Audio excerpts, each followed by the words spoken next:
Hola, buenas tardes. Comenzamos con la segunda clase del curso sobre los fundamentos del psicoanálisis.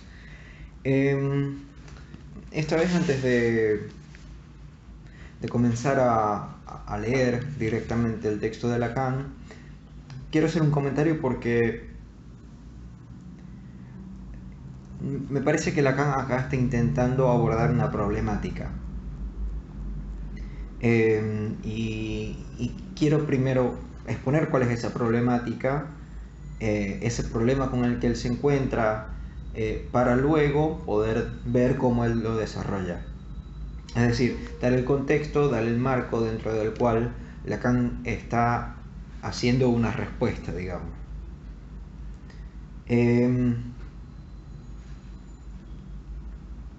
Me parece que es una manera conveniente de abordar el psicoanálisis y los textos de Lacan, es decir, ver cuál es el problema que está intentando resolver, abordar, solucionar, y luego ver cuál es su respuesta, su resolución. Porque si no, parece que los conceptos estuvieran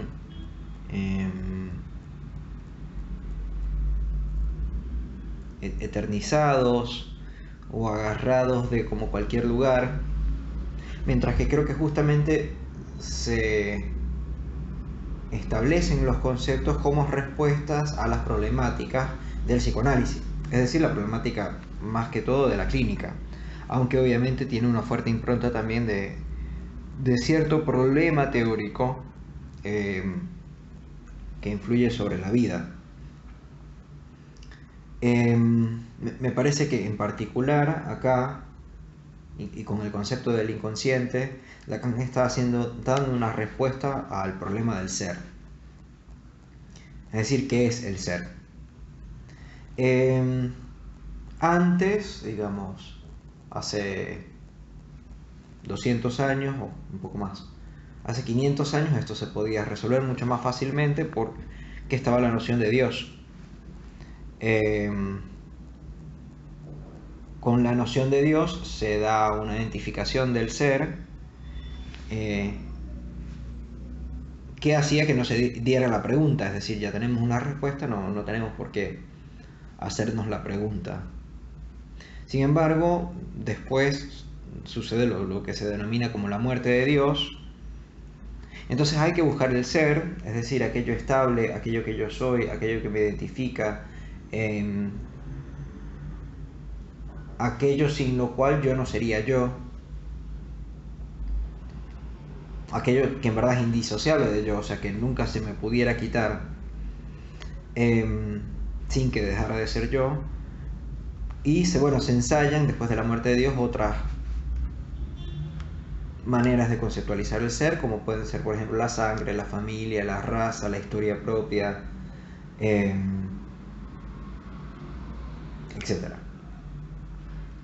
Y me parece que el inconsciente justamente lo tenemos que pensar como una respuesta también frente a esto, es decir, el inconsciente como una manera de pensar aquello que yo verdaderamente soy. Entonces lo pudiéramos pensar el inconsciente así, como hay algo en ti más allá de ti y de tu conciencia que te determina. Es decir, hay algo en ti más allá de tu yo que eso más allá de ti te determina. Es decir, el inconsciente te determina y está en ti y más allá de ti. Esto pudiéramos pensarlo como una primera formulación de lo inconsciente. No es precisamente la que propone Lacan. Sin embargo, o mejor dicho, tuviéramos que dar un poco más de detalles para que fuera la que es Lacan, la que presenta Lacan. Sin embargo, es una primera aproximación la que quiero dar y quiero mostrar cómo esto responde a la manera de pensar que es aquello que yo soy. Entonces el inconsciente se pensaría como algo interior, algo que está dentro de mí, aquello verdadero, el núcleo que está dentro de mí, es algo relativamente estable y escondido.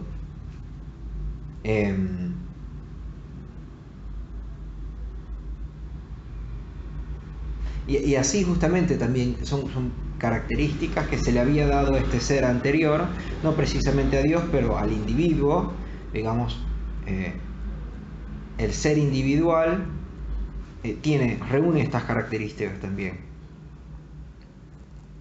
Entonces es como si yo tuviera algo dentro de mí que es lo que verdaderamente me motiva y me hace ser yo mismo. Y lo que va a decir Lacan es que sí, puede ser que tengamos algo en ti, o sea, que cada uno tenga algo dentro de sí que nos determine más allá de nosotros mismos.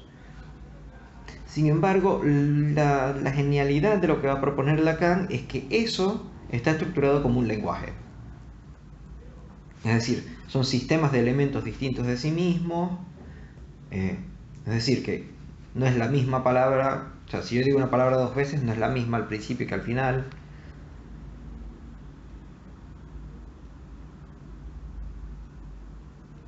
Que sean negativos en el sentido de que no presenten algo por sí mismos, sino que sea en oposición a los otros. Es decir, cada elemento es aquello que los otros no son.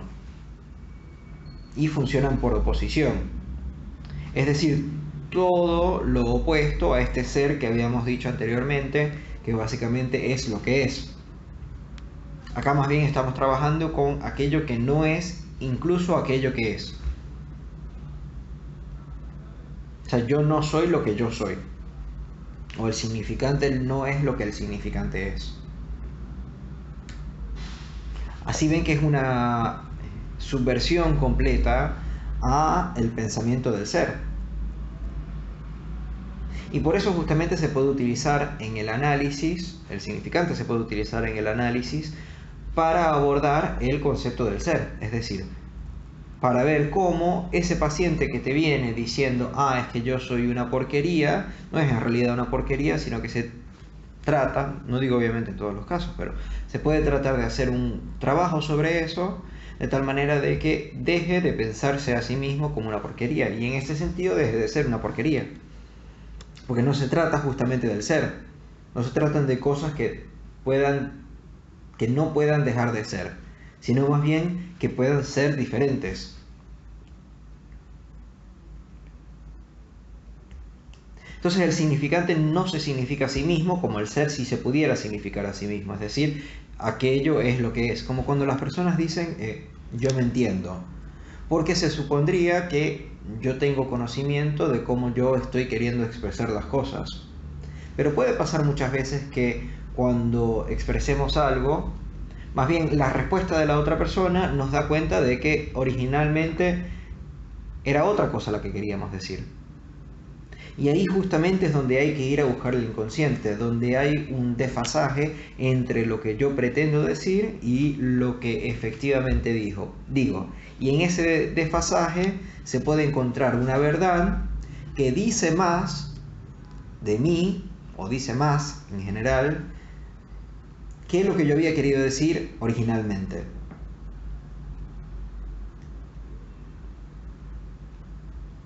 El ejemplo clásico, digamos, sería cuando le dices a tu pareja el nombre de tu expareja de la cual todavía estás enamorada. Pero entonces, ¿de qué se trata este elemento que revela una verdad de mí sin ser idéntica a sí misma?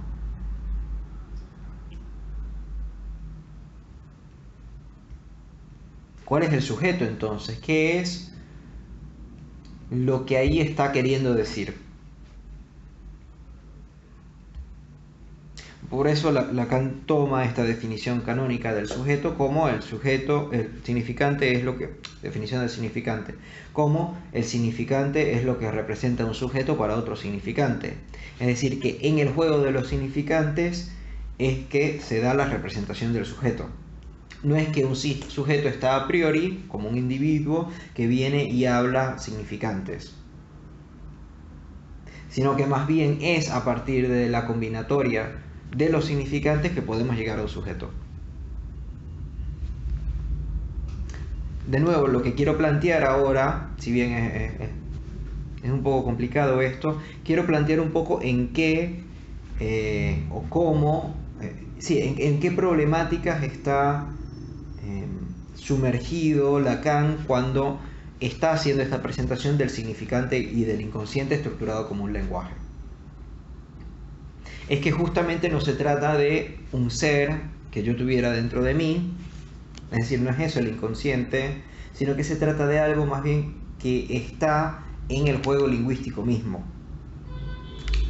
Y, por supuesto, en la verdad que se puede revelar a partir de ese juego lingüístico. Entonces es un trabajo no solo sobre el ser, sino con un montón de conceptos asociados. Es decir, el ser es el concepto fundamental de la filosofía que nos ha reinado durante 2500 años. Entonces, obviamente, cuando quitamos ese elemento central, todos los otros elementos circundantes se tienen que reorganizar de alguna manera. Frecuentemente terminan colapsando sobre sí, es decir, yo quito el elemento central y termina llegando otro elemento ahí central. Por eso quiero presentar otros problemas, otros conceptos que estuvieran asociados, como lo son la causa, el ser, el padre y el jefe de sí. La causa en el sentido de nuevo, de por qué yo hago lo que hago o por qué sucede lo que sucede. Si pensamos que hay un ser, entonces pudiéramos pensar que es la naturaleza la que constantemente se está intentando dar a ver. Y que entonces se trataría de poder revelar esa naturaleza o quitar los obstáculos para que esa naturaleza se revele a sí misma de mejor manera. De eso no se trata, de eso se trataría, por ejemplo, una terapia humanista, por ejemplo, se pudiera tratar sobre esto. Pero justamente como pensamos que no hay una naturaleza que fuera la causante, entonces no puede ser que la naturaleza sea aquello que tenemos que revelar. Lo mismo en el sentido del padre. El padre pensado como aquello de lo que yo vengo.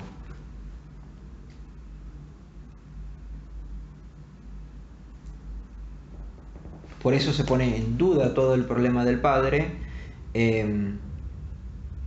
porque no es entonces él el que, o sea, si no tengo ser y el padre es el que transmite el ser, yo soy así porque mi padre era, o porque mi padre me hizo. Si no hay ser, entonces la figura del padre también cae, porque no hay nada que el padre pueda transmitir. Y finalmente el jefe de sí, en el sentido como se piensa ahora mucho que todo el mundo quiere ser su propio jefe, incluso en ámbitos laborales, obviamente es donde se ve más. Es decir, se quiere no trabajar para más nadie, es decir, estar como en un aislamiento total. Y por otro lado, como el autocontrol, el dominio de sí, el autoayuda incluso también viene a este lugar, cuando no se quiere pasar por más nadie para poder mejorarse, sino que se piensa que se puede mejorar por sí mismo.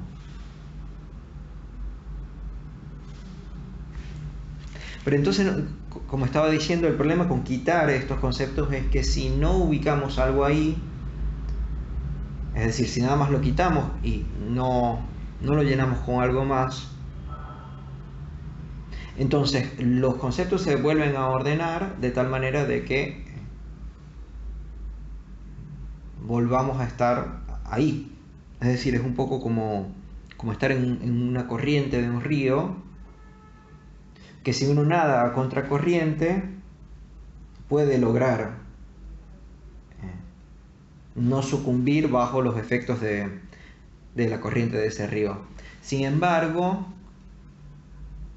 si lo que hacemos es nadar un poquito y dejamos de nadar, la corriente nos va a seguir llevando donde íbamos a llegar antes.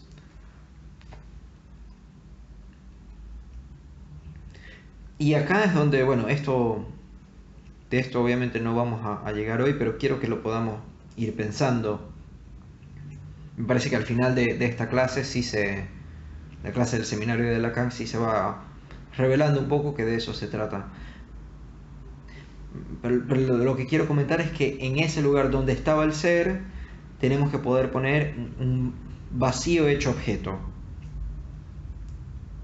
Es decir, tomar el vacío que deja el ser y no dejar que nada lo llene, sino, digámoslo de alguna manera, encapsular el vacío para que eso funcione como vacío. Manipular el vacío, inscribir el vacío en la estructura para que no siempre se traten de elementos con ese tipo de materialidad. Y vamos a ver cómo, esto sí lo vamos a ver un poco hoy, cómo esto solo se hace mediante lo que Lacan llama un salto al límite. Que sería que estamos lejos, pero nos vamos acercando, nos vamos acercando, nos vamos acercando y vemos que no podemos llegar sin un salto. Es decir, no podemos llegar de la misma manera que veníamos, entonces hace falta un salto al infinito, digamos. Entonces, como pueden ver, en realidad la problemática que Lacan está trabajando es la problemática del ser, y la manera que él lo cambia es a través del lenguaje. Sin embargo, esto se da justamente porque dentro del psicoanálisis tenemos todos los elementos para que la corriente de la cultura nos pueda llevar a pensar que se trata del ser.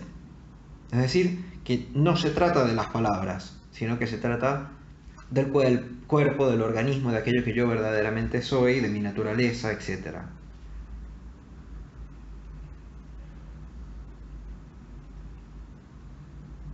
Y Lacan dice, bueno, frente a este tipo de pensar, hay que hacer una corrección.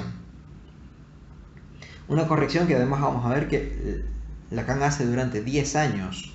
Es decir, no es una corrección que se hace de un momento a otro, sino que toma de un trabajo, de un esfuerzo bastante complejo y avanzado para poder justamente llegar ahí.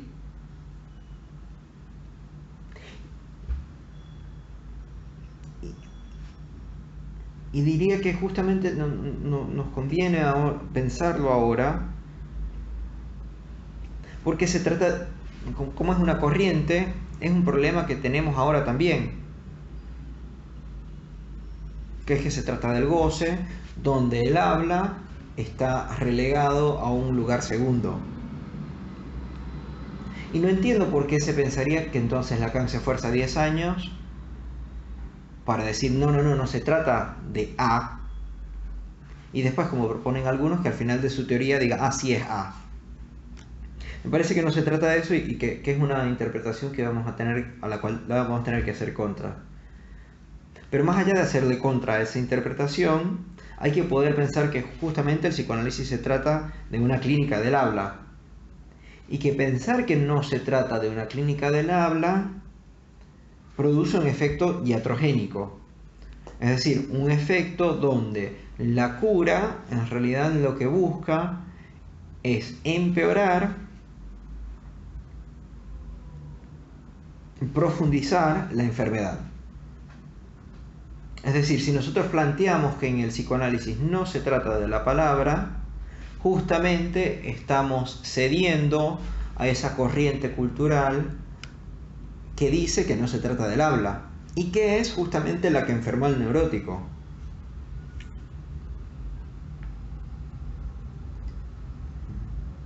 Para usar un poco de topología, hay dos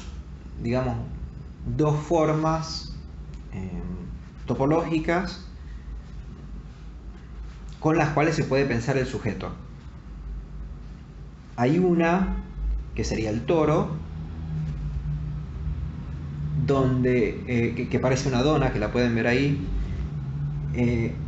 donde hay un vacío central, que es justamente lo que quiero proponer con este vacío de hecho objeto, manipulable, inscrito en la estructura, que sería el objeto A. Y la maniobra neurótica es pensar que ese toro, o hacer como si ese toro en realidad fuera una esfera, como si fuera una pelota. Es decir, completándose a sí mismo, porque tenemos influjos de diferentes lugares de la sociedad que intentan hacernos pensar que todo siempre está bien, que tenemos como cierta naturaleza completa y que si estamos mal es porque estamos renegando nuestra propia naturaleza o porque estamos incompletos, porque nos falta algo.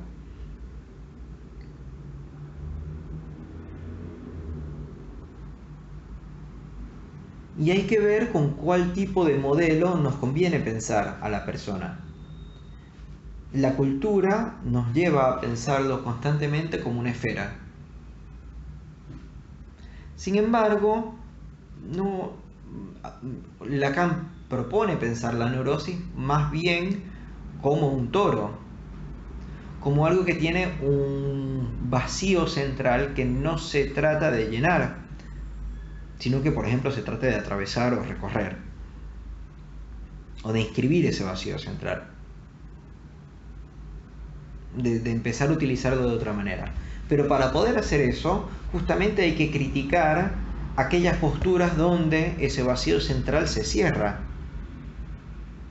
Por eso justamente es tan importante hacer toda esta crítica del ser, que Lacan me parece que inicia acá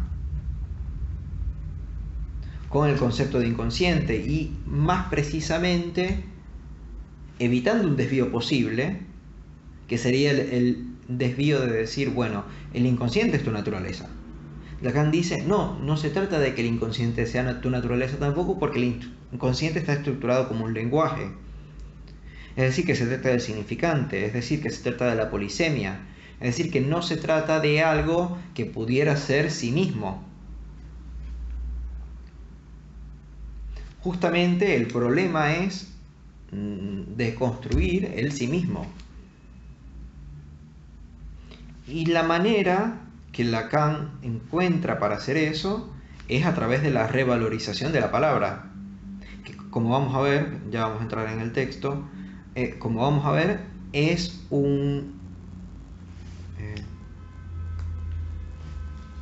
el designio o lo que él quiso hacer durante 10 años, no es cualquier tiempo, es un montón de tiempo, un montón de esfuerzo que él tomó para mostrar que se trataba de otra cosa, que no se trataba de encontrar el ser verdadero, sino que se trata de la palabra, del lenguaje, que es justamente lo que nos permite pensar elementos que no son idénticos a sí mismos, que no tienen un ser.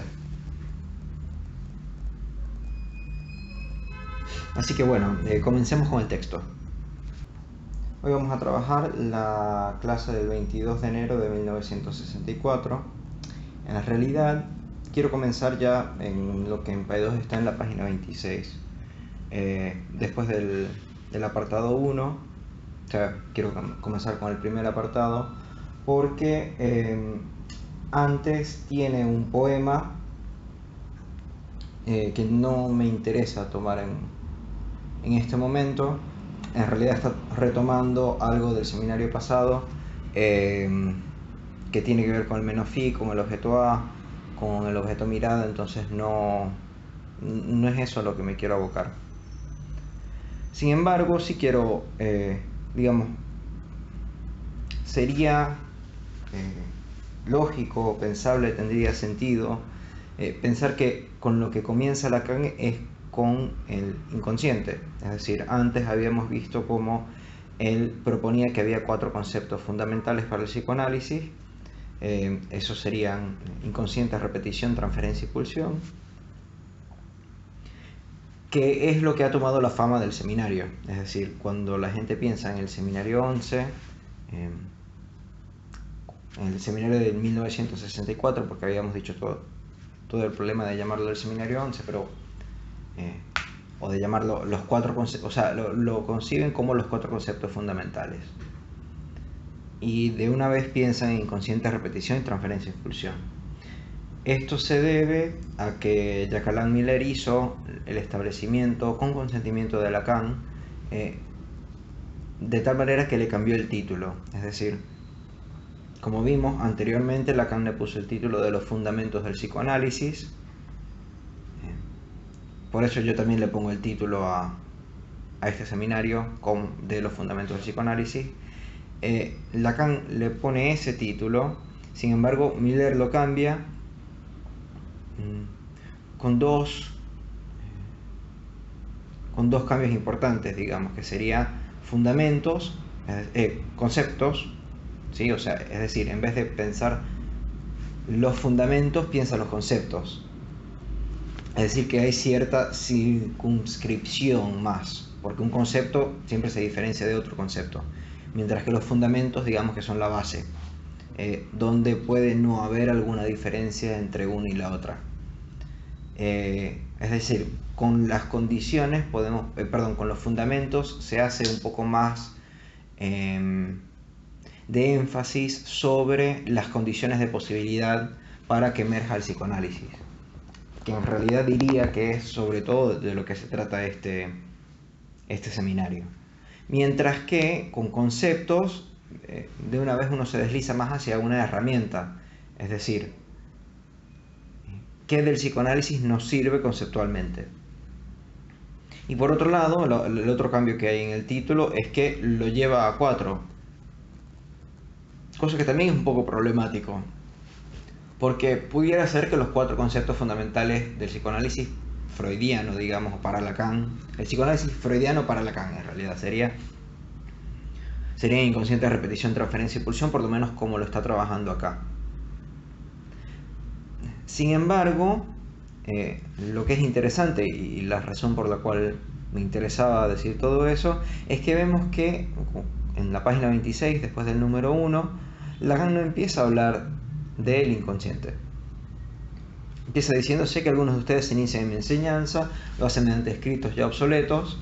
Quisiera que sepan que una de las coordenadas indispensables para apreciar el sentido de esta primera enseñanza ha de encontrarse en lo siguiente. Es decir, nos está diciendo algo bastante importante para él en términos de su enseñanza. Es decir, estos 10 años que él ha tenido, que en realidad son más, serán como 15, 20 creo, el objetivo que él ha tenido, lo que él ha buscado, el sentido, la meta que él ha tenido es: desde donde están situados no pueden imaginar qué grado de desdén o simplemente de desconocimiento para con su instrumento pueden llegar a tener los analistas. Es decir, está diciendo: yo tuve que hacer una revalorización de algo, del instrumento de los psicoanalistas frente a los mismos psicoanalistas. Es decir, los psicoanalistas no saben lo que hacen, básicamente es lo que está diciendo. Sepan que, durante años, dediqué todos mis esfuerzos a revalorizar ante ellos este instrumento, la palabra, para devolverle su dignidad y lograr que no fuese siempre para ellos algo de antemano desvalorizado que los obligase a poner los ojos más allá para encontrarle su garante. Esto a mí me parece importantísimo y es algo que es muy actual, es muy contemporáneo. Tenemos que poder pensar también que esto fue hace 60 años, es decir, no fue hace tanto. Las tendencias culturales no cambian de un año para otro, es decir, no es como las modas de vestimenta o las modas de la última tecnología, sino que las modas culturales toman muchísimo más tiempo. Capaz pudiéramos encontrar 4 en toda la historia desde antigua Grecia hasta acá. Es decir, que me parece que esto es algo que tenemos que tomar muy seriamente y no pensar que fue algo que Lacan dice en el 22 de enero de 1964 para su audiencia y que solo aplica a su audiencia, sino que el psicoanálisis contemporáneo de nosotros también es la audiencia apropiada para esta denuncia que Lacan hace. Que si vemos es: los psicoanalistas no saben que su instrumento es la palabra, entonces la desdeñan buscando, y la manera que hacen ese desdén es buscando más allá de la palabra el garante de la palabra.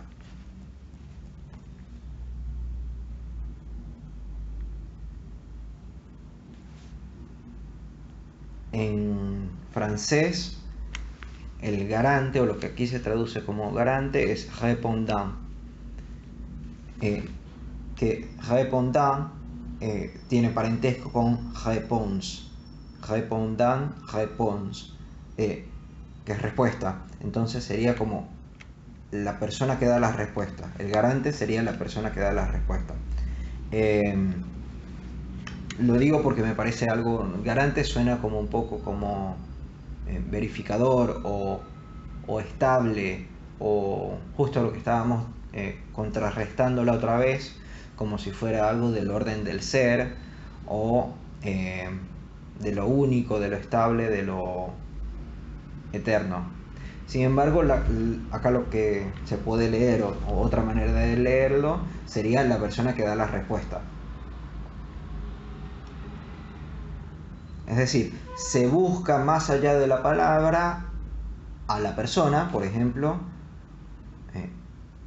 que es el garante de la palabra, o la persona que responde por aquello que dice, que sería todo el tema de la responsabilidad subjetiva. Eso lo dijiste tú, o sea, en análisis, el analista le dice al analizante, eso lo dijiste tú, no yo, o tú dijiste eso. Entonces se trata de poder pensar que justamente no es esa la vía del psicoanálisis, sino que más bien tiene que ver con la palabra misma. Es decir, la palabra es el instrumento del psicoanalista.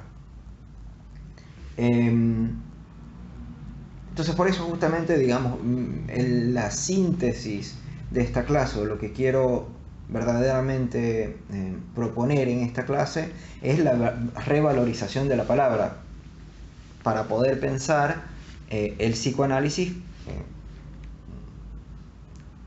lingüístico, digamos, o el psicoanálisis, no un psicoanálisis como se dice contemporáneamente orientado por lo real, o un psicoanálisis de lo real con intervenciones en lo real, etc., sino más bien un psicoanálisis donde lo que nosotros tenemos para operar sobre el sufrimiento del paciente es la palabra. Entonces, bueno, básicamente en esto me quiero centrar en la clase de hoy, que sorpresivamente no es el inconsciente, o no directamente, digamos. Es decir, si recordamos, los 4 conceptos fundamentales eran inconsciente, repetición, transferencia y pulsión. Sin embargo, Lacan acá no empieza hablando de inconsciente, empieza hablando de la palabra y de la importancia de la palabra. Que no estoy diciendo que la palabra y el inconsciente sean cosas completamente diferentes, sino que no es el concepto que él empieza trabajando, sino que vamos a ver que es la palabra, o me parece que conviene decirlo mejor, el significante, o que es básicamente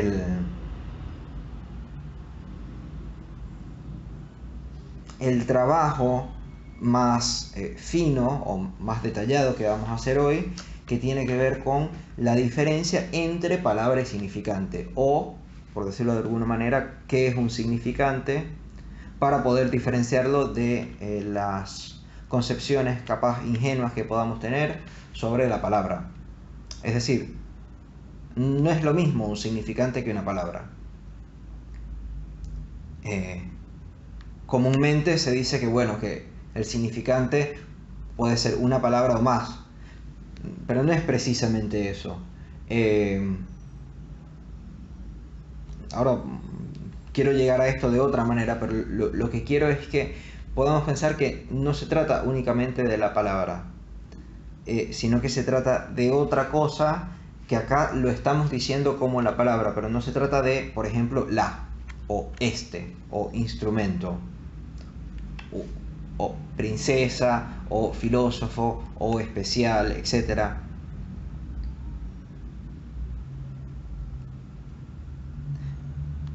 Sino que se trata de otro concepto que podemos tomar, que es el significante.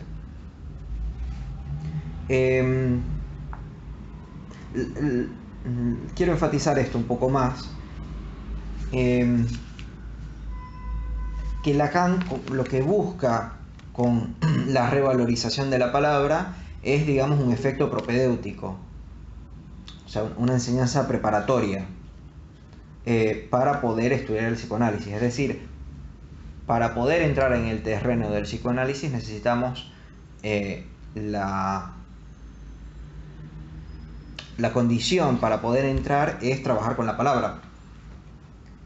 De hecho, el nacimiento de la lingüística, por ejemplo, es casi contemporáneo con el nacimiento del psicoanálisis. El curso de lingüística de Saussure, de lingüística general de Saussure, creo que tiene un par de años de diferencia con la interpretación de los sueños, por ejemplo. Entonces, para Lacan, por ejemplo, estoy completamente de acuerdo, no se trata, es decir, en el psicoanálisis se trata de la palabra y es una condición necesaria la palabra y la lingüística para poder nosotros pensar el psicoanálisis siquiera. Entonces, sigo con la página 26. Así fue como, al menos por un tiempo, se me pudo tomar por alguien obsesionado por no sé qué filosofía del lenguaje, heideggeriana incluso, cuando solo se trataba de una referencia propedéutica. Y hablar en esta sede tampoco hará que hable como filósofo. Se recuerdan que Lacan está ahora en la sede de la Escuela Normal de Ciencias, creo que es la ENS, que es decir, tiene una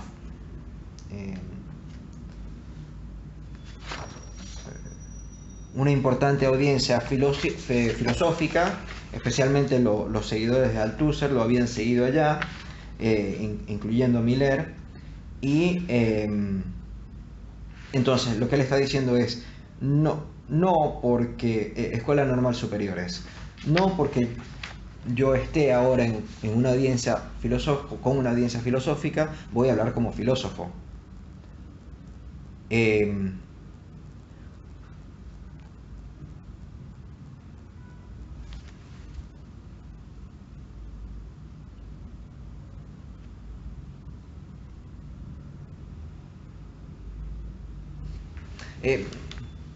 Para abordar algo distinto, que efectivamente me es más fácil mencionar aquí, al meollo del asunto lo llamaré el rechazo del concepto, y no de otra manera.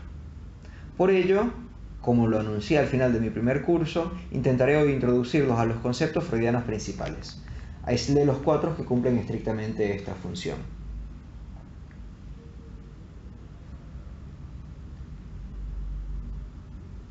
Entonces, lo que Lacan está proponiendo es que no porque estoy en un lugar de filosofía voy a hablar como filósofo, sino que lo que me interesa es pensar el rechazo del concepto.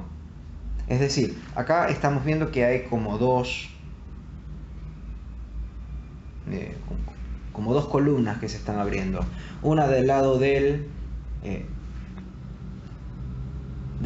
lenguaje, del concepto, y otra porque hay que tener cuidado acá, no se trata precisamente, digamos, del cuerpo, del organismo, de algo más estable, no. Él lo que está diciendo es el concepto y el lenguaje versus algo más allá, algo garante, ¿sí? Es decir, no se trata de una diferencia mente-cuerpo, que es lo que normalmente se retoma, significante, cuerpo, lenguaje, organismo, etc. Teoría, práctica. Me parece que la división que le está haciendo es un poco más fina y conviene tomar en cuenta, porque el problema es que para abordar el problema de la mente y el cuerpo y su relación, que obviamente está muy presente en el psicoanálisis. Básicamente el psicoanálisis se presenta como una respuesta posible al problema mente-cuerpo. Para poder pensar el problema mente-cuerpo, Lacan lo que hace es introducir otro término que no se reduce ni a la mente y al cuerpo, que es el lenguaje, que no puede nunca ser mente porque la mente es de una persona. Es decir, mi mente no es la misma que la de ninguno de ustedes, mientras que estas palabras que yo estoy enunciando son las mismas que son de ustedes, digamos, o mejor dicho, no son de ninguno. Sí, es la pregunta retórica e importante, que es a quién le pertenece el lenguaje, o de quién es el lenguaje. No es una pregunta admisible ni siquiera de quién es el lenguaje. O sea, habría que responder que no es de nadie, o es de todos. Entonces, así podemos ver que una de las primeras maniobras que Lacan está haciendo es retomar el concepto, retomar el lenguaje, pero no en contraposición a el cuerpo. Es decir, no es la división mente-cuerpo. De hecho, hay cuerpos textuales, digamos.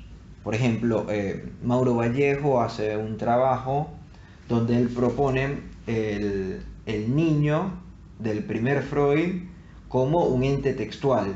Es decir, cuando Freud ve que los pacientes le están retratando un niño, empiezan a hablar de su niñez, es un niño que no tiene impulsos, no tiene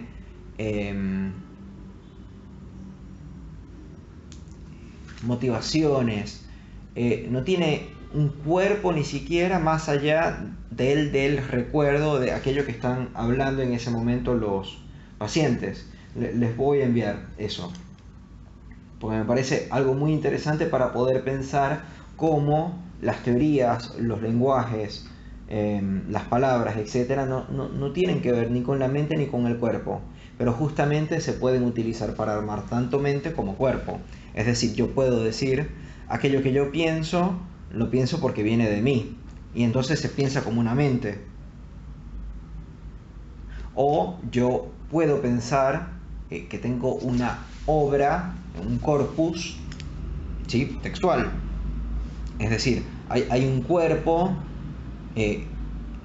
hecho de letras, que es justamente lo que el psicoanálisis busca trabajar. Sobre esto es lo que vamos a estar hablando. Voy a seguir un poco para no adelantarnos. Las palabras que están en la pizarra bajo el título de conceptos freudianos son los dos primeros, el inconsciente y la repetición. La transferencia, que espero abordar la próxima vez, nos conducirá directamente a los algoritmos que he creído necesario proponer en la práctica, en especial con miras a la instrumentación de la técnica analítica como tal. Es decir, para tomar en cuenta la técnica analítica tenemos que, para desarrollar la técnica analítica tenemos que tomar en cuenta la transferencia. En cuanto a la pulsión, su acceso es todavía tan difícil, a decir verdad tan inexplorado, que no creo que este año pueda hacer más que tocarla, y únicamente después de que hayamos hablado de la transferencia. Y esto aquí ya es algo que debería,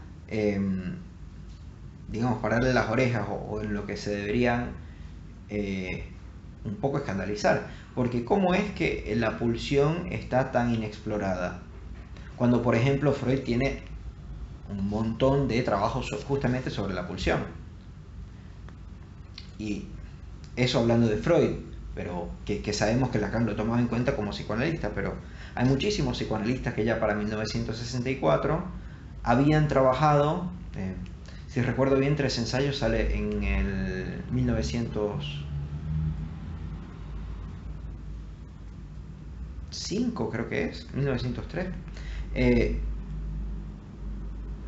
donde ya está toda la problemática de la pulsión bien a flor de piel. Entonces acá creo que conviene ya empezar a sospechar de lo que Lacan está diciendo, o mejor dicho, empezar a preguntarse por qué, por ejemplo, Lacan está diciendo que la pulsión es algo inexplorado. Mi respuesta es que justamente lo que Lacan está haciendo es leer en Freud,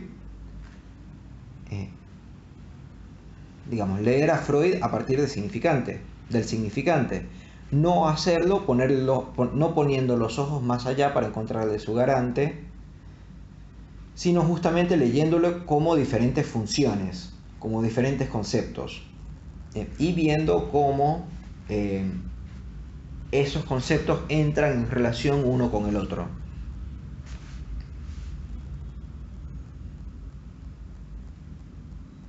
Él acá está hablando un poco del programa y no es lo que vamos a tomar tanto en cuenta. Entonces voy a saltarme el próximo párrafo y voy directamente a las dos flechitas que ven en la pizarra después del inconsciente y la repetición. Apuntan hacia el signo de interrogación que sigue. Indica que nuestra concepción del concepto entraña que se establece siempre mediante una aproximación que no carece de relaciones con la forma que impone el cálculo infinitesimal. Esto es importantísimo. Sigo un poquito y después lo voy... bueno, tengamos la imagen primero.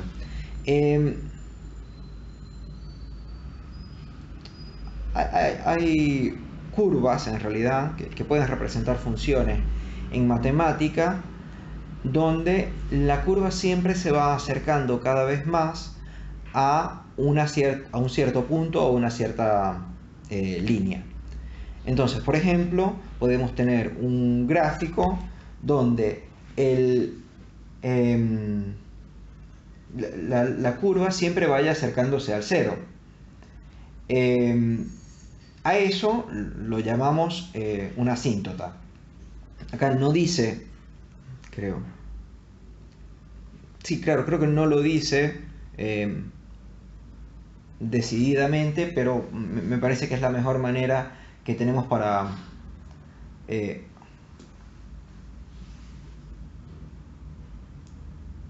acercarnos un poco a este tema.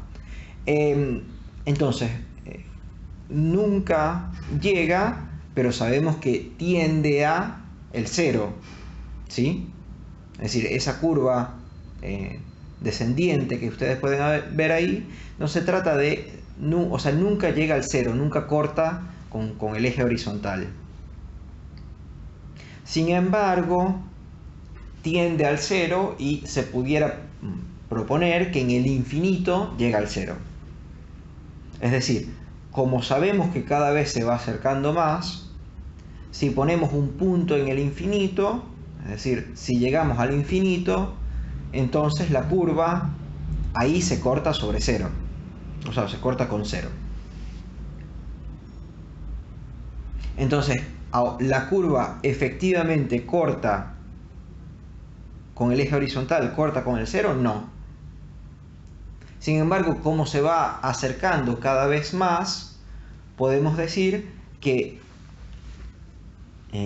tiende al cero, cosa que nosotros no podemos en realidad, digamos, ver, observar o localizar, porque nunca llega ahí. Sin embargo, si postulamos un punto diferente, de una naturaleza completamente diferente, como es el infinito, ahí podemos decir que la curva llegó a cero. Es decir, ahí se hace lo que sería un salto, que sería el salto de la curva al eje de la X. Y es el salto habilitado justamente por el infinito, o por poder pensar algo que sería el infinito. Entonces voy de nuevo, para que lo leamos como en ese son. Indica que nuestra concepción del concepto entraña que el concepto, se establece siempre mediante una aproximación que no carece de relaciones con la forma que impone el cálculo infinitesimal. Es decir, el concepto tiene que ver con el cálculo, o el concepto se establece de una manera similar al cálculo infinitesimal. En efecto, si el concepto se modela según un acercamiento a la realidad que él está hecho para aprender, es decir, el eje horizontal es la realidad que el concepto, que es la curva, está hecha para aprender. ¿Sí? ¿Lo ven? O sea, es decir, el concepto siempre va acercándose a la realidad. Se acerca cada vez más. Pero solo mediante un salto, un paso al límite, cobra forma acabada realizándose. Es decir, hay un salto acá, solo es realizable a partir del infinito, que es el salto del concepto a la realidad. Por tanto, esto requiere que digamos en qué puede cobrar forma acabada, digamos en forma de cantidad finita, la elaboración conceptual que llamamos inconsciente. Es decir, cómo podemos pensar de manera acabada, de manera lograda, el inconsciente. Y lo mismo la repetición. Es la pregunta fundamental que se está haciendo Lacan. Y ahora yo diría que la respuesta tiene que ver con el significante y con estos dos conceptos que va a introducir él ahora. Los otros dos términos escritos en la pizarra al final de la línea, el sujeto y lo real, nos llevarán a dar forma a la pregunta formulada la vez pasada. El psicoanálisis, en sus aspectos paradójicos, singulares de aporía, ¿se acuerdan que justamente estamos hablando de eso? De los conceptos paradójicos, de los aspectos paradójicos singulares de aporía del psicoanálisis, que son cómo el concepto puede tocar la realidad. ¿Sí? Digo, porque en Lacan muchas veces parece, o sea, este párrafo de las dos flechitas parece que no tuviera mucho que ver con los dos otros términos. Sin embargo, me parece que hay, digamos, dos maneras que se puede, de dos procedimientos de lectura frente a eso. Uno sería decir, bueno, él decía más o menos lo que quería y entonces hablaba en forma de asociación libre y no tiene demasiado que ver una cosa de lo que dice con la otra, sino que uno tiene que ir leyendo y viendo lo que capta. Imagino que lo habrán escuchado un montón de veces ese procedimiento frente a este tipo de lo que pareciera ser una inconsistencia o una incoherencia en el discurso de Lacan. Sin embargo, otra manera de pensarlo sería que justamente está haciendo un seguimiento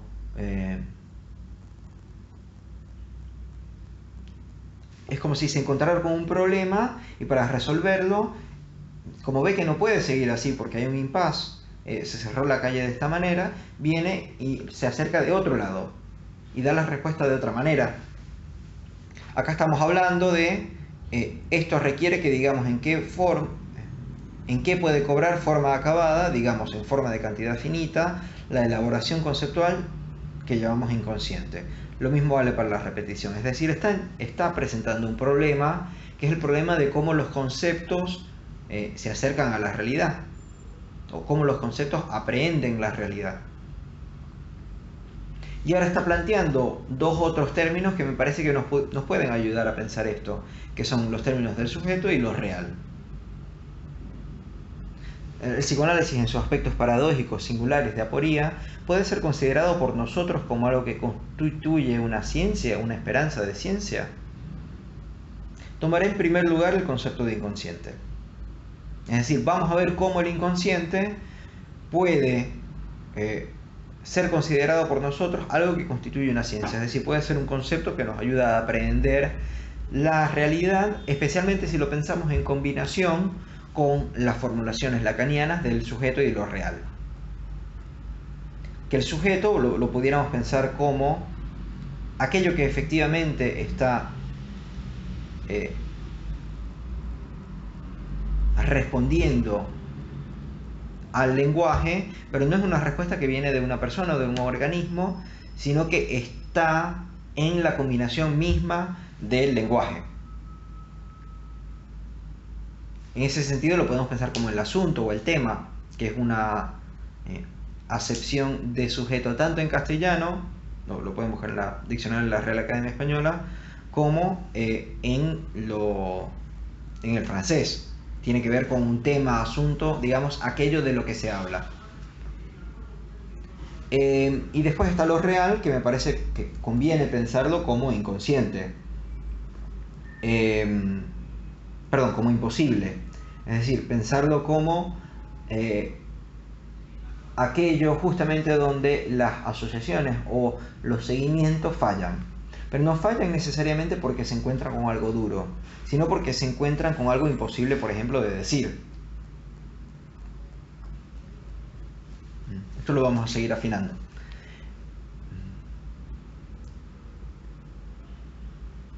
La mayoría de los presentes tiene alguna noción de que ha afirmado lo siguiente. El inconsciente está estructurado como un lenguaje. Digamos que básicamente esa es la premisa principal con la cual Lacan deconstruye diría casi el psicoanálisis, porque el inconsciente es un concepto tan importante, fundamental para el psicoanálisis, que pareciera ser casi impensable el psicoanálisis sin el inconsciente. O pareciera que el inconsciente incluso fuera el psicoanálisis, fuera el campo de acción del psicoanálisis. Entonces lo que propone Lacan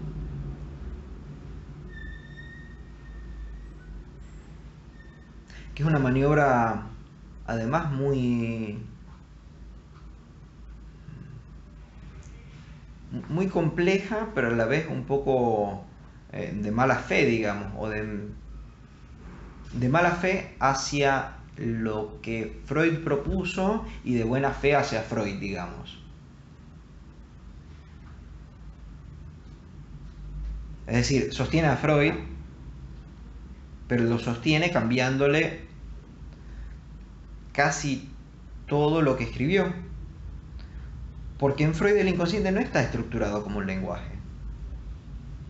Si bien eso lo podemos ver de alguna manera u otra en algunos escritos, sobre todo en la fase, digamos, de 1900 a 1915,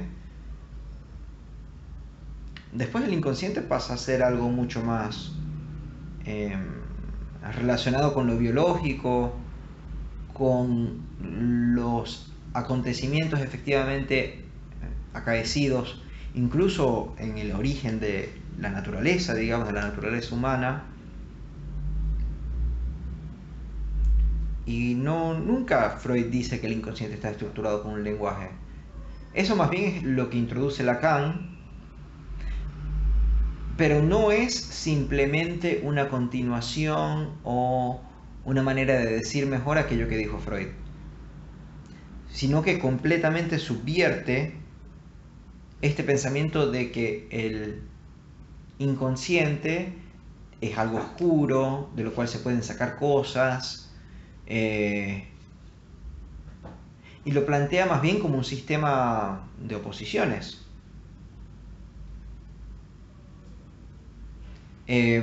Lo cual se refiere a un campo que hoy en día nos es mucho más accesible que en la época de Freud. No es precisamente verdad, pero bueno. Como decía, ya los estudios de Saussure estaban circulando. Lo ilustraré con algo que se ha materializado en un plano indudablemente científico. Ese campo que explora, estructura y elabora Claude Lévi-Strauss y que fijó con el título de Pensamiento salvaje. Es decir, ahora saltamos de la lingüística a la antropología. A Lacan no le importa mucho eso, pero creo que conviene pensar que no le importa mucho justamente porque sabe que lo que está buscando no es ni lingüístico ni antropológico, sino que se trata de, digámoslo de alguna manera, la diferencia. Es decir, la diferencia pensada como un concepto. Entonces, cuando ya sabes que la diferencia es lo que buscas como concepto, lo puedes encontrar tanto en la antropología como en lo lingüístico, como en el análisis, además. Digo, es una herramienta de lectura y un procedimiento de lectura también pensar que uno va a un texto buscando lo que quiere encontrar. Y en la mayoría de los textos uno lo va a encontrar. Si ha pensado algo que no sea demasiado loco, digamos. Antes de toda experiencia, antes de toda deducción individual, aún antes de que se inscriban en él las experiencias colectivas que se refieren solo a las necesidades sociales, algo organiza ese campo. Inscribe en él las líneas de fuerza iniciales. Ven acá como Lacan está diciendo, no se trata del individuo, no se trata de la experiencia, que es lo que comúnmente, contemporáneamente, se toma en cuenta. No se trata de la experiencia. Antes de la experiencia, antes de la deducción individual, antes de las experiencias colectivas de lo social, hay algo que organiza eso. Es decir, la experiencia, la deducción individual, las experiencias colectivas de las necesidades sociales no son causas de sí mismas, no son ingenuas, no son incondicionadas, sino que están condicionadas, están determinadas, están llevadas de alguna manera por la función que Claude Lévi-Strauss nos presenta como la verdad de la función totémica. algo antropológico que no me interesa ahorita, y que además reduce su apariencia, la de la función totémica. La función clasificatoria primaria, eso es lo que nos interesa. La función clasificatoria primaria, que es justamente lo que les decía, la diferencia entre algo y otro algo. Y ojo, que ya al momento de decir algo, como lo estás diferenciando del resto de las cosas, se trata de una función clasificatoria. Porque cuando dices, por ejemplo,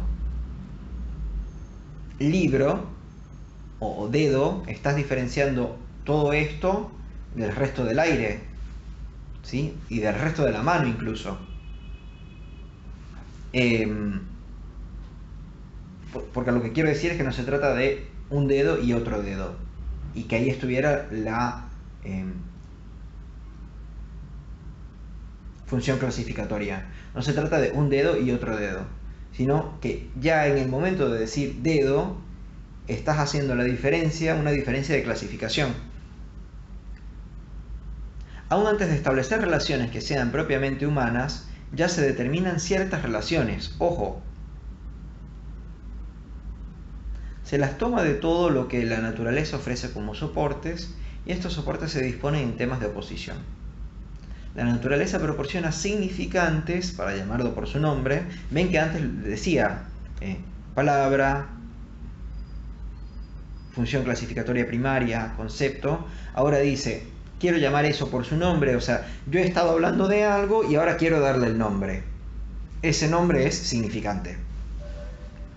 La naturaleza proporciona significantes, y estos significantes organizan de manera inaugural las relaciones humanas.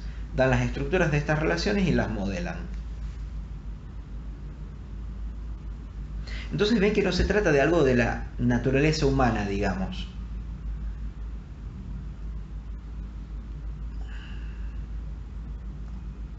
Como si fuera algo que a nosotros nos viniera desde nuestra individualidad como organismo. De que tengamos 23 pares de cromosomas, creo que es, que tengamos cierto código genético, que tengamos 2 ojos, una boca, una nariz, 2 orejas, 2 piernas, 2 brazos, etc.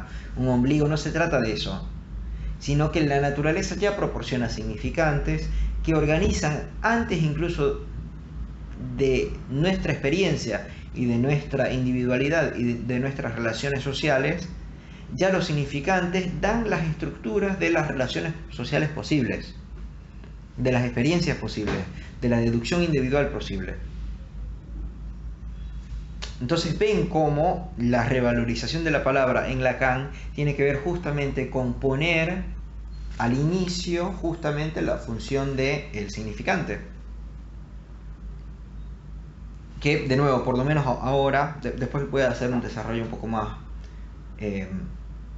esquemático, digamos, pero por ahora quiero resaltar que no se trata precisamente de una palabra, sino de la diferencia. Que es una diferencia que nosotros, por ejemplo, podemos ubicar bien cuando escuchamos otro idioma. Empiezo, por ejemplo, voy a empezar por un ejemplo como más general y un poco más incorrecto para después llegar al que quiero. Pero, por ejemplo, si no saben, con cualquier idioma que no sepan, por ejemplo, no sé, chino, si ustedes no saben chino, pero si no, piensen en otro idioma que ustedes no conocen, cuando lo escuchan, ni siquiera sabemos cuándo termina una palabra y cuándo comienza la otra. Es decir, nosotros lo primero que no podemos hacer es la diferenciación entre una palabra y otra.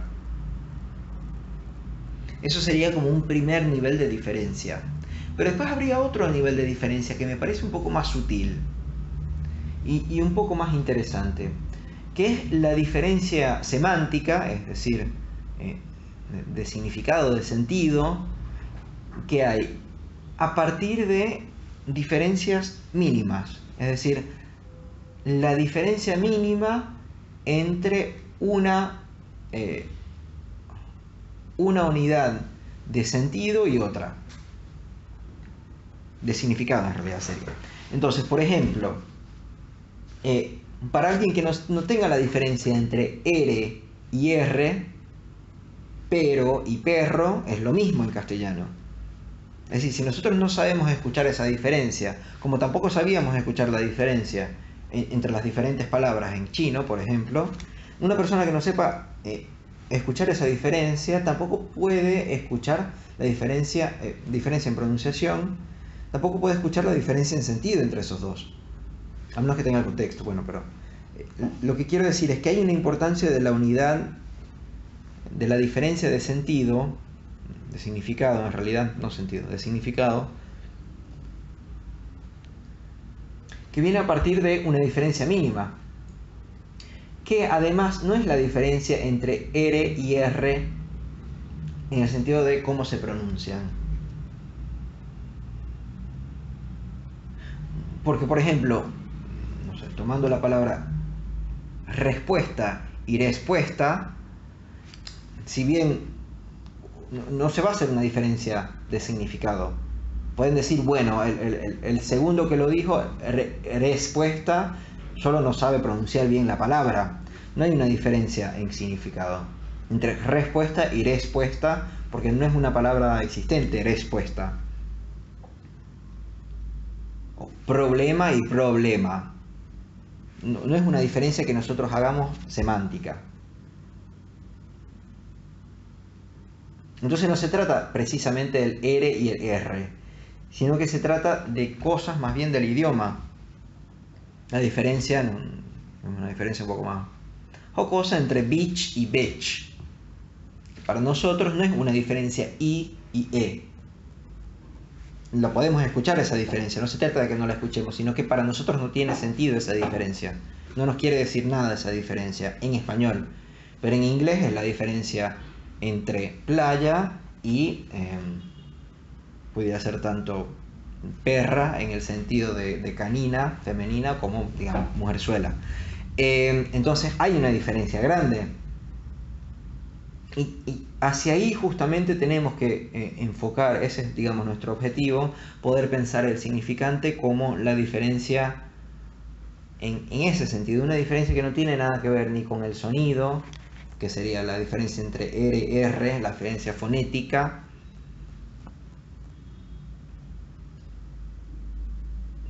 sino que es una diferencia que va un poco más allá de eso, es la diferencia entre dos términos.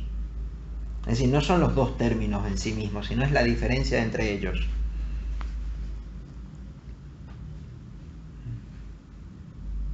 Seguimos un poco con todo esto. Para nosotros lo importante es que en esto vemos el nivel donde, antes de toda formación del sujeto, de un sujeto que piensa, que se sitúa en él, algo cuenta, es contado, y en ese contado ya está el contador. Esto que parece un trabalengua es importantísimo. Veámoslo con el ejemplo que él da. Recuerden el ingenuo tropiezo, salté una oración pero ahí regresamos. Recuerden el ingenuo tropiezo que tanto divierte al mediador de nivel mental, el medidor de nivel mental, cuando el niño enuncia, tengo 3 hermanos, Pablo, Ernesto y yo.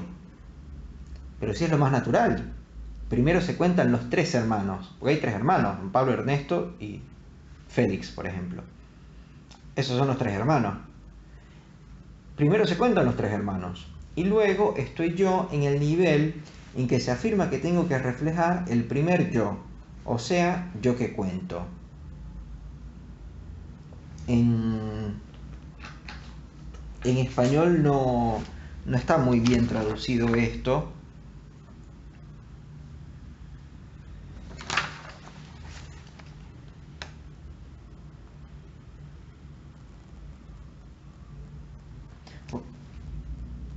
Porque claro, en francés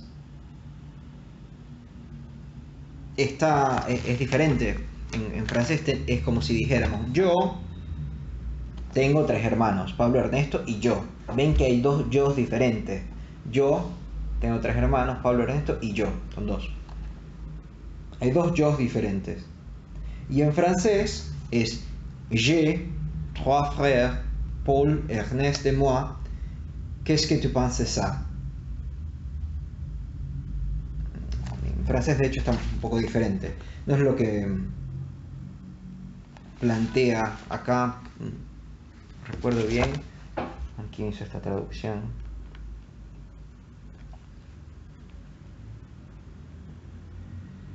Del Montmartre y Julieta Sucre. Entonces, en francés, más bien está, les hago una traducción.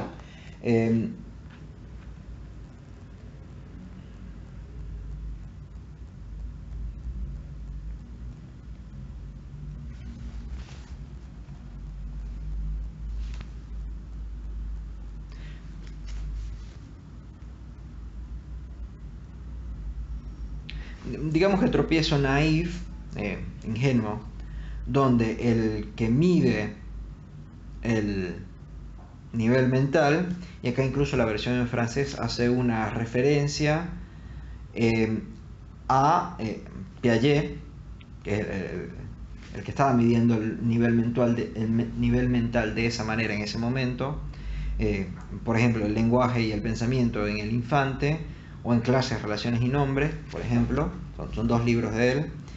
Es decir, el medidor del nivel mental se está refiriendo a Piaget, es una crítica a él.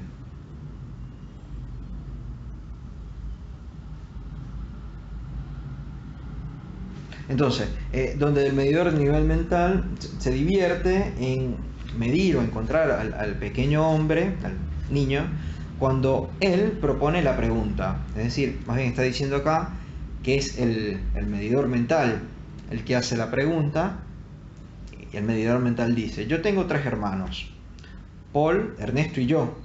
¿Qué piensas de eso? Es diferente, no es como un niño ingenuo diciendo yo tengo 3 hermanos, Pablo, Ernesto y yo, sino que es un setting, un ambiente de medición, de observación, de examinación del niño cuando le preguntan: yo tengo 3 hermanos, Paul, Ernesto y yo, ¿qué piensas de eso? Y lo que Lacan dice es que puede ser que el niño no piense nada, y por una buena razón. Es decir, no se trata de nada de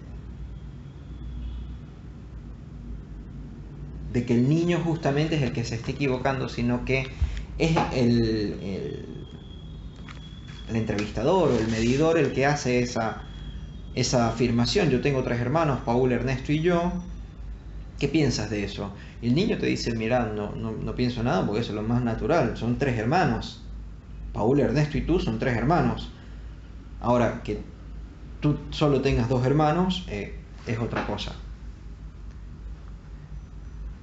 Entonces lo que presenta Lacan es que primero contamos los 3 hermanos, Paul, Ernesto y yo, y en tanto que yo soy yo, que en francés hay una diferencia entre je y moi.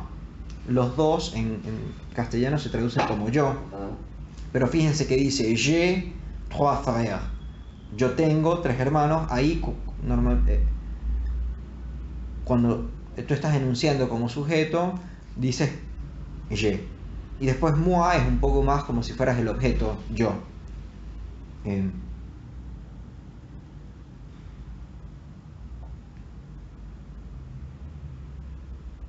Un poco la diferencia entre el tú sin tilde y el tú con tilde en castellano, o entre el I y el me en inglés. Bueno, sigo. Lo que me interesa es que vean que después dice, al principio son contados los 3 hermanos, Paul, Ernesto y yo, y en tanto que je suis moi, en tanto que yo, je, soy moi, mi, ¿sí? Al nivel de aquello que uno avanza, que yo tengo que pensar, ese yo es aquel que cuenta. Es decir, hay una identificación ahí, ¿sí? Donde el sujeto por fin dice: ah, y el que cuenta también soy yo. Es decir, primero se cuenta y después se dice: ah, el que cuenta soy yo.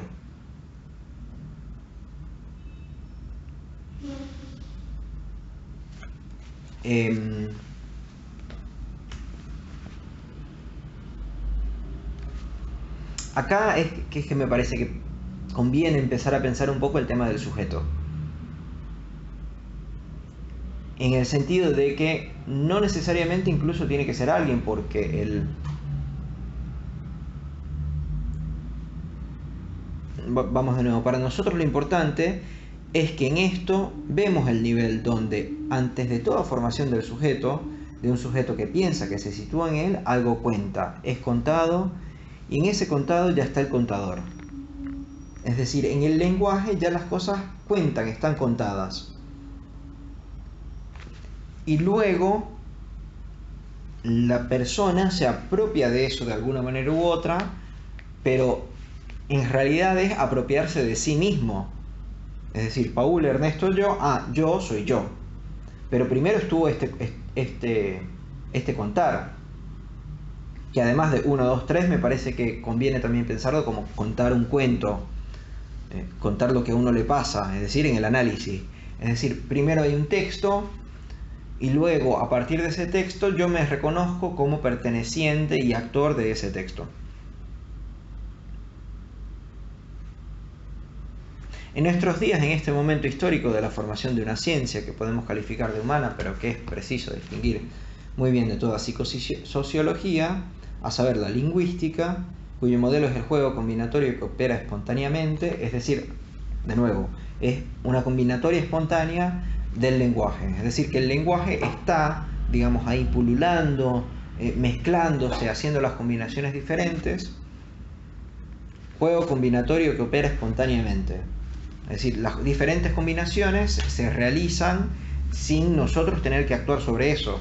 Más bien, se realizan en otro nivel que nosotros. No es nuestro nivel donde esos juegos combinatorios se realizan.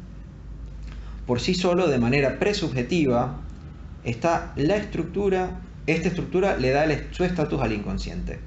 Es decir, en el inconsciente se trata justamente del lenguaje en tanto algo presubjetivo.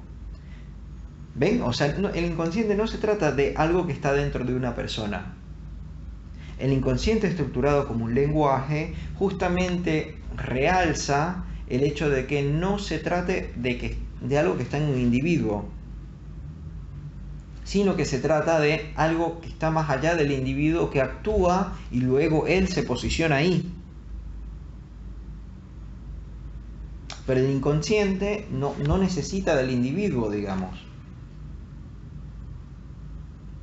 El inconsciente se forma a partir del lenguaje y las diferentes combinaciones del lenguaje de manera presubjetiva, antes de que esté el sujeto y antes de que esté el individuo. Voy de nuevo. La lingüística, cuyo modelo es el juego combinatorio que opera espontáneamente por sí solo de manera presubjetiva. Esta estructura le da su estatus al inconsciente.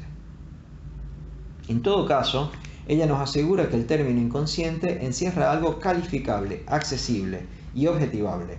Es decir, tenemos pleno derecho como ciencia.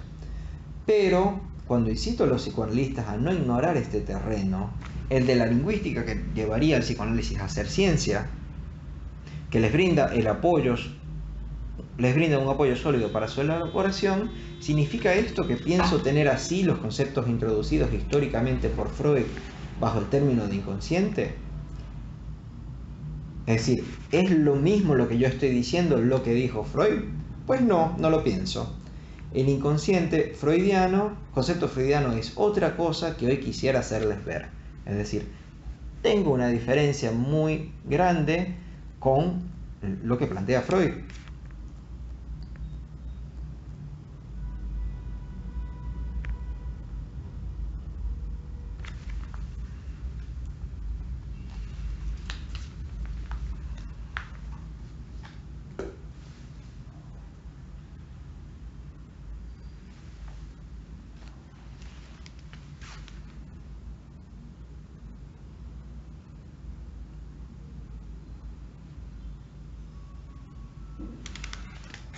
Entonces, creo que conviene por ahora dejarlo acá y después seguimos, porque ahí ya se empieza a meter más precisamente con el inconsciente, pero me interesaba hoy hacer básicamente esto, la revalorización de la palabra, para ver en qué problema se inserta, por qué la necesidad de tomar el inconsciente estructurado como un lenguaje. Es decir, ¿qué diferencia hace tomar el inconsciente estructurado como un lenguaje? Necesita que primero pensemos el lenguaje, por lo menos la manera que lo está pensando Lacan. Y creo que justamente lo importante tiene que ver con que no se trate de un individuo, no se trata de algo subjetivo, sino que justamente el inconsciente está al nivel de lo presubjetivo, que tiene que ver con el lenguaje, que tiene que ver justamente con el pensar la motivación más allá de una motivación intrínseca que viene dentro de mí, que es individual mía, que propia. Lacan está diciendo que no se trata de eso en lo más mínimo, sino que se trata de algo que tiene que ver con el lenguaje y sus diferentes combinaciones. Y que puede ser que eso incluso sea diferente que el inconsciente freudiano. Entonces, bueno, espero sus preguntas para que podamos seguir dialogando.